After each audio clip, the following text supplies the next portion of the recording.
Hello, my darlings, and welcome. Let's work on some Junk Journal Book of Shadows pages together. These Grimoire pages are for Samhain, Halloween, and the Hallowtide season. Let's do some magical crafting. Grab a drink or a snack, or better yet, grab your junk journal or current art or craft project and craft along with me today. Samhain is often called the Witch's New Year because it's the first holiday on the wheel of the year. And so I chose Samhain as the first Sabbath to start my junk journal grimoire. I've created a set of digital printable pages filled with Samhain-themed imagery and elements to work with. It's 18 letter-sized pages, and it includes 7 line sheets and 110 pieces of ephemera, including pockets, envelopes, tags, borders, bands, cards, and more. This digital set is available in my Etsy shop at the link below the video. Creating a junk journal book of shadows is also one of the projects that'll be included in the Magical Crafting Retreat in October of 2023. Attendees will have the opportunity to create a book of shadows similar to the one I'm creating, with all of the materials and supplies you see me using here, including all of the glue, tape, ribbon, and coffee-dyed cardstock, as well as pre-trimmed ephemera. At the 3-day retreat, we'll create grimoire pages for 4 Sabbaths, beginning with Samhain and including Yule, Imbolc, and Ostara. I hope you'll sit back and relax or craft along with me as I create 7 Samhain-themed junk journal pages using the items from the kit. Because this is a lengthy video, I've included timestamps so that you can navigate to the parts of the project that interest you the most.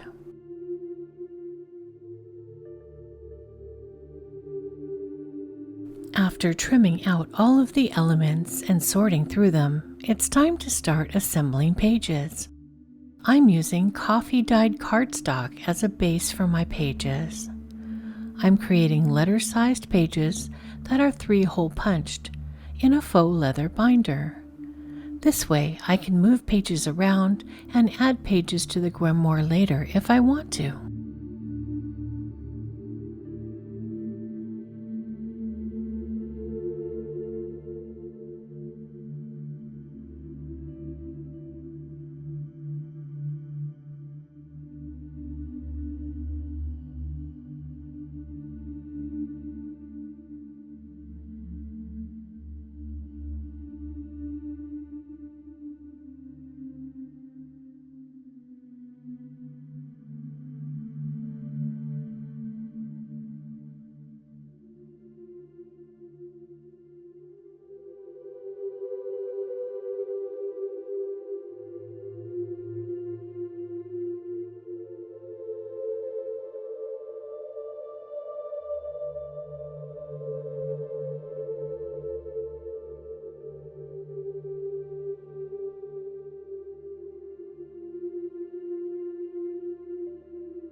The first page I'm creating is an overview of the Samhain season and what it means to me. This is the only page that I'll be adding handwritten text to in the video. In the rest of the spreads I create in this video, I'll be creating junk journal pages that have space for text to be added later. It is the time of the third harvest. The days are shorter and the nights are longer. Preparation for winter has begun. Samhain coincides with Dias de los Muertos, All Saints' Day, All Souls' Day, and Halloween. It's a time of mischief, and a time to remember those who have passed beyond the veil. It's a time of divination and the witch's new year, a time to look inward and a time to rest.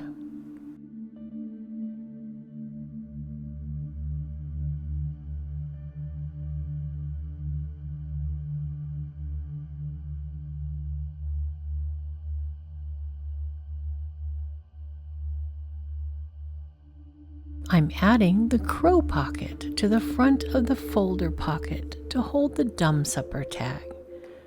On the back of this tag, I'll likely write in the definition of a dumb supper or the version I like to observe during the season. If you would like to honor your beloved dead during a meal, place an empty chair at the head of the table and offerings of food for those ancestors who might wish to join you. You may wish to read out a list of names of the honored dead and ask each person invited to the dinner to share stories with one another, drawing comfort from the telling and remembering of those who have passed on.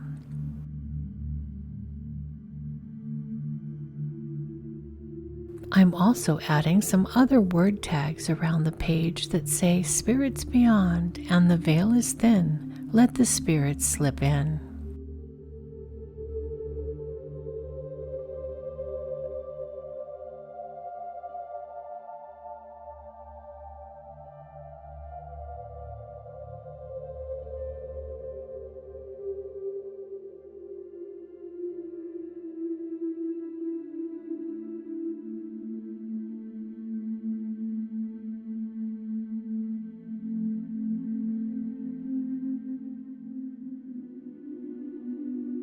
The next 2 pages I'm creating are themed to the food and feasting of the season.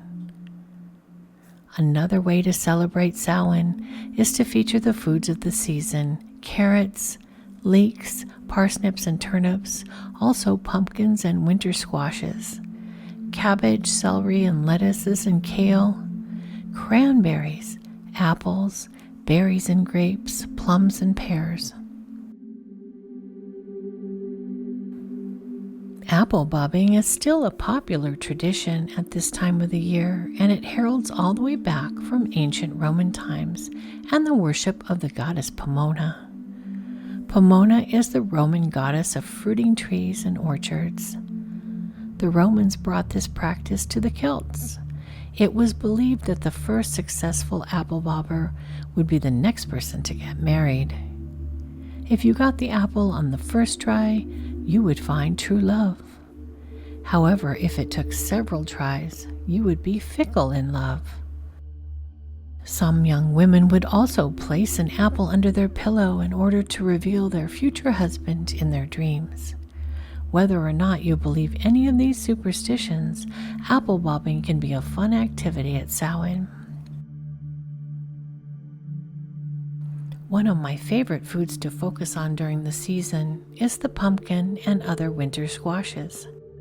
If you're a kitchen witch or just love to cook, there's so much you can do with these vegetables, and no portion of them have to go to waste if you're creative.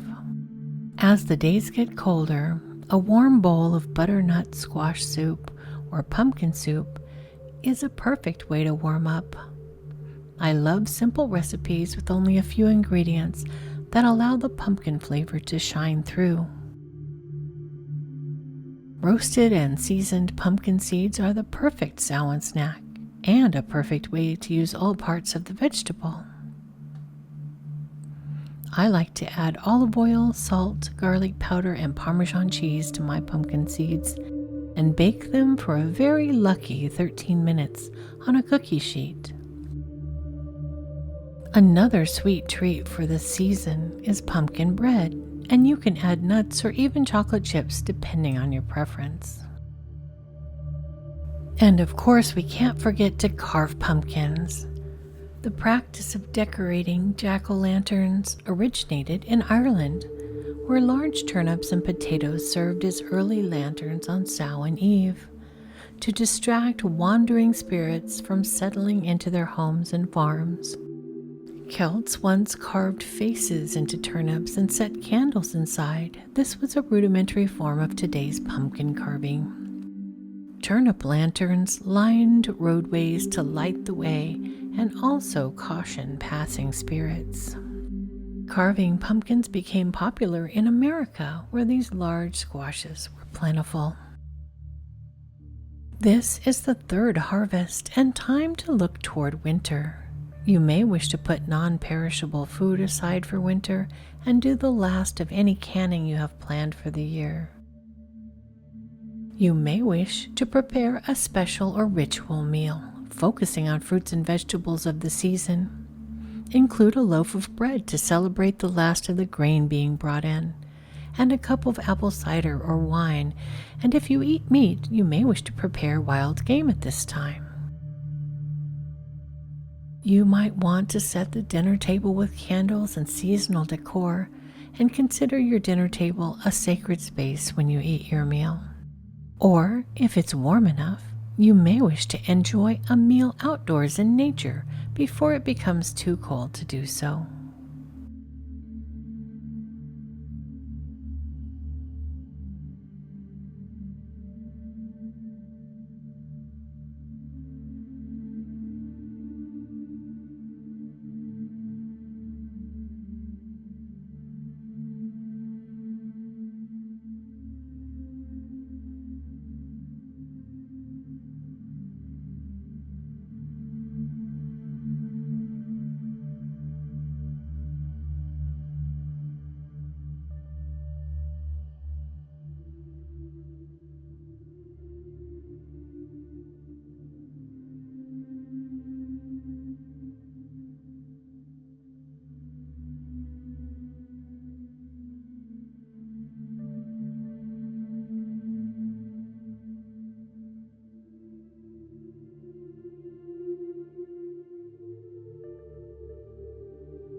The next 2 junk journal pages I'm creating focus on ritual and spell work.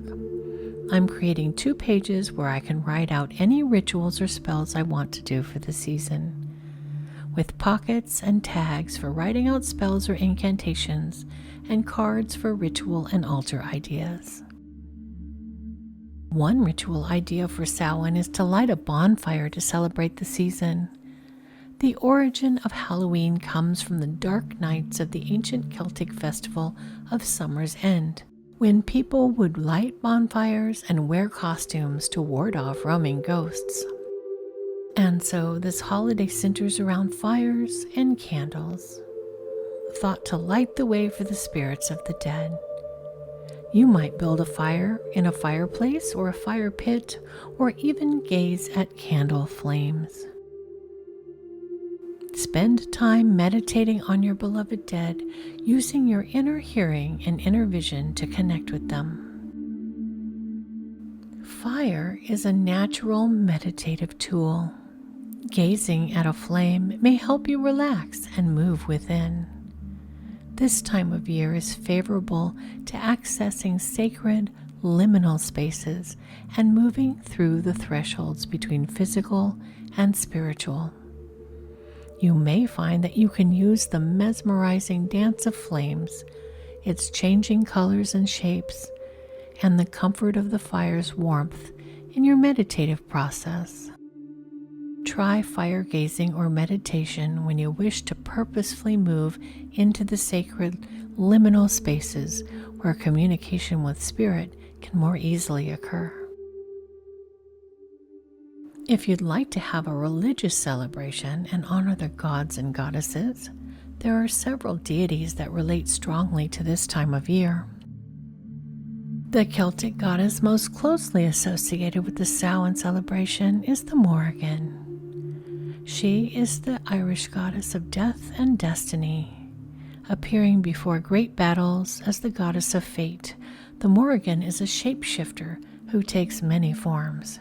She often appears as a maiden, a warrior queen, a crone, and a raven. She is the keeper of fate and a purveyor of prophecy. The Norse goddess, Santee, is a giantess who is linked to both winter and death, and is said to reside where the snow and ice never melts and where darkness lingers. A bow hunter, Santee is also associated with hunting, dark magic, and the new moon. Hecate is an ancient Greek goddess who is difficult to define. Originally, she was a protector of the home, and in that role, Hecate was worshipped by much of the ancient Greek world, as nearly every home would have had a shrine or altar to her in front of the doorway. The goddess protected the home against illness, enemies, and other types of evil. These statues and altars became known as Hecatea. Eventually, Hecate became to be known as the goddess of liminal spaces, such as doorways and thresholds. She is a guardian of pathways and of traveling, especially the travel of souls from the life into the underworld. She is known as the goddess of night and of boundaries, crossroads, and witchcraft. From earliest time, she has been associated with powerful magic and curses. Hecate is the keeper of the threshold between the living and the dead, and a guide for souls who pass over. She is often shown holding a key and a torch and is associated with moon symbolism. She is the goddess of the new moon, and more particularly, the darkest night of the month. On Hecate's night, she frees the souls of the unjustly killed, and thus she is associated with justice. Hecate is invoked when justice is not forthcoming from other channels. During the season, you may wish to honor your ancestors or set up an ancestor altar. The ancestors you choose to include are up to you. Often included are blood ancestors, close family members, or direct descendants. You may also wish to include archetypical ancestors who represent the place that your family came from. If you don't know your family or are not connected to them, you may wish to honor the ancestors of the land or the spirits of the place you live in. You may wish to honor spiritual ancestors, those who may not be tied by blood or marriage, but who you claim as family nonetheless.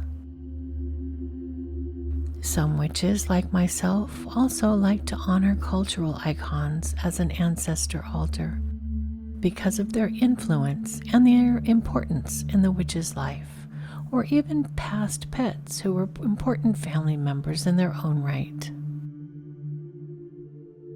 You may wish to include photos of your ancestors. Choose pictures that have meaning for you. You can represent the individual you wish to honor with an item that belonged to them or is associated with a memory you have of them. You can also use symbols, colors, poetry, songs, anything that represents them or that reminds you of them. In the case of blood ancestors, you can add a genealogy sheet or family tree to the shrine. If you have in your possession the ashes of a departed loved one, add those as well. An ancestor altar can be created just for Samhain or kept year-round.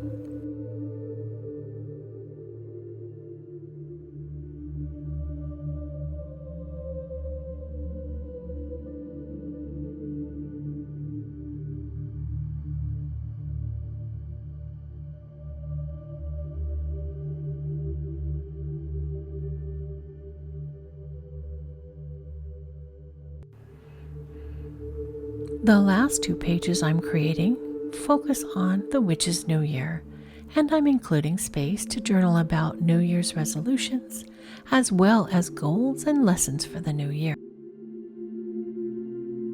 Samhain is the Witch's New Year's Eve, and November 1st, New Year's Day. as the wheel of the year begins anew with our journey towards winter and Yuletide. This time of year is a good time for personal reflection. I consider where I may have strayed from my path or lost focus, and ask myself if I'm achieving my goals, both personal and spiritual. This time of year is a time of self-examination, and as you move towards winter, you can take action to get back on the path you want to walk. Renew your commitment to your goals, and make resolutions for the new year.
The second page of the 2-page spread focuses on divination, as well as providing some cards to write out the symbols and correspondences for the Samhain season.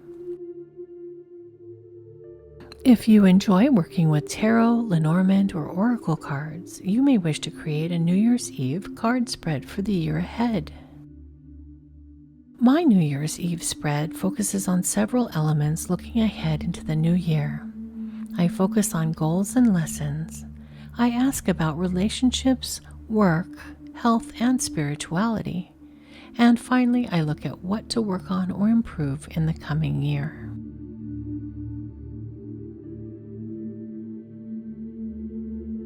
At this time of year, the veil is at its thinnest, and spirits may be present in your sacred spaces and circles. But have no fear, for Samhain night is a perfect time to commune with them. Ask your ancestors or spirit guides for messages when the veil is thinnest between our world and the spirit and fairy realms. You may wish to have a ritual to speak with the spirits, or prepare a list of questions for Halloween night. You may wish to use a pendulum and spirit board to receive answers from your guides. You can also perform any other divination rituals you're familiar with or prefer, such as throwing bones, consulting runes, stones, or cards. There are many options, such as fire gazing, crystal gazing, tea leaf reading, automatic writing, and more. Lean into whichever method of divination speaks to you.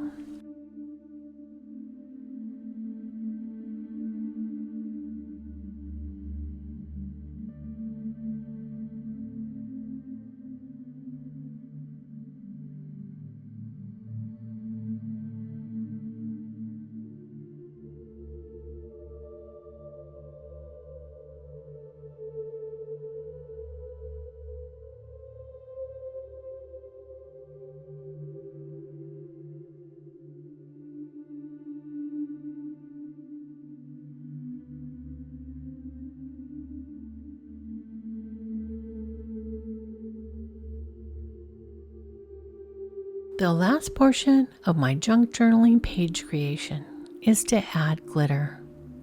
I'm using a holographic glitter glue to outline some of the elements on each page.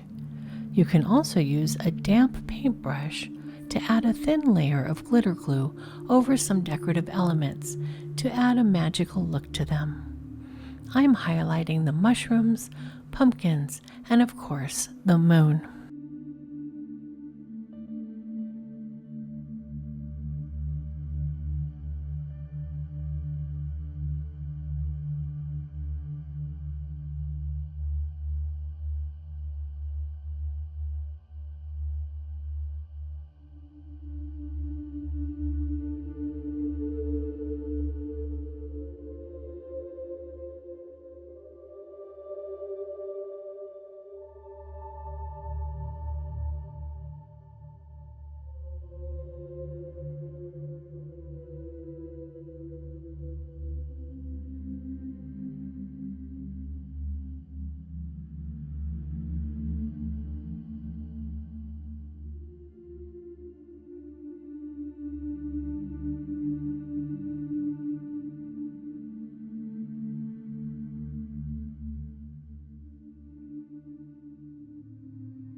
And now for a flip through of my completed pages. I hope this video has given you some ideas on how to create your own junk journal grimoire pages, or how to use the pages and ephemera in my printable kit. I hope you all have a blessed Samhain season, filled with communion and new pathways. May the gods and goddesses of this dark season bring you powerful magic and guidance, and have a blessed Samhain.